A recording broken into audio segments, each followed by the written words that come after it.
कि जब कोई मुल्क तीसरे नंबर पे या दूसरे नंबर पे आता है तो उसे मुबारकबाद ही दी जाती है। आपको बताती चलूँ कि पाकिस्तान ने ब्रॉन्ज़ मेडल हासिल किया है, लेकिन ओलंपिक्स में नहीं।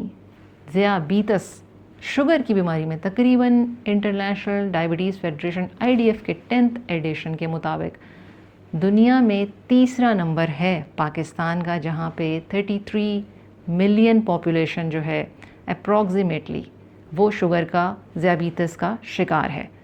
तो इसकी एक वजह तो मुझे जो नज़र आती है वो ये है कि चाय में जब ट्रक भर भर के चीनी डालेंगे तो खून में शुगर की जगह क्या बिटकॉइन निकलेंगे।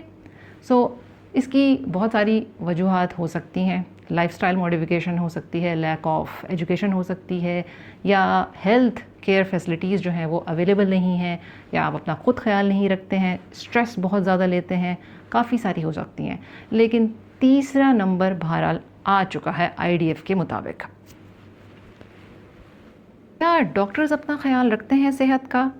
मेरे एक जानने वाले डॉक्टर, जिनकी उम्र जो है वो कोई 40 के करीब, और काम की ज़्यादती की वजह से सुबह शाम जो है वो हॉस्पिटल के अंदर भाग दौड़, सर्जरी, दूसरे हॉस्पिटल में जाना, मरीज़ के जो है वो लाइनें लगी हुई हैं, काम ही काम, काम ही काम।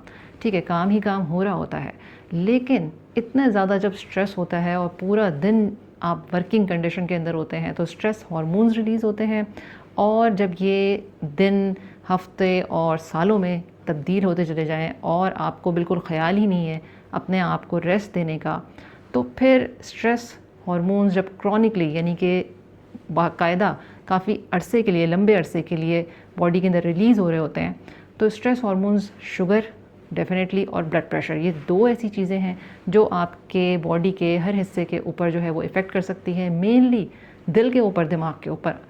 बाकी और ऑर्गन्स भी इफ़ेक्ट होते हैं। लेकिन जब इतना ज़्यादा इफ़ेक्ट होता है तो 40 इयर्स के अंदर ऐसे मरीज़, यानी कि अगर हम डॉक्टर की बात करें जिनकी मैं बात कर रही हूँ, तो उनको हार्ट अटैक भी हुआ। यानी 40 इयर्स के अंदर, जो पहले आप कभी सोच भी नहीं सकते थे कुछ अर्सा पहले कि 40 साल तो कोई उम्र ही नहीं होती।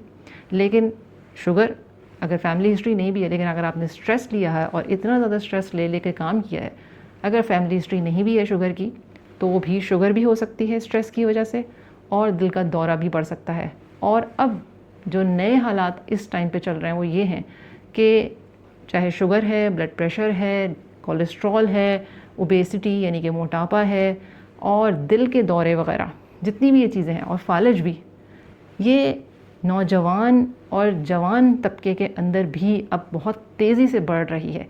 पहले हम सुनते थे कि ये जो है वो 50s, 60s, 70s के अंदर जाके ये बीमारियां ज़्यादा, लेकिन अब क्योंकि चेंजेस आ रही हैं, आप अपना ख्याल नहीं रख रहे हैं, तो चाहे वो डॉक्टर हैं या चाहे वो नॉन डॉक्टर्स हैं, दोनों ही इसका शिकार हो रहे हैं।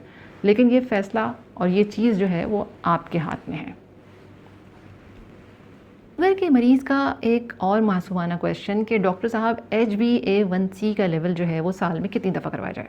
देखिए, अगर आप शुगर के मरीज़ हैं, आपकी शुगर स्टेबल है, तो फिर आपको साल में 2 दफ़ा रिकमेंडेड है अमेरिकन डायबिटीज़ एसोसिएशन के मुताबिक, कि साल में 2 दफ़ा काफ़ी है। लेकिन अगर आपकी स्टेबल नहीं है, कंट्रोल नहीं है शुगर लेवल, तो या फिर आपकी मेडिसिन जो है वो चेंज की गई है शुगर की, तो फिर आपको 3 दफ़ा करवाना चाहिए शुगर लेवल, HbA1c का लेवल।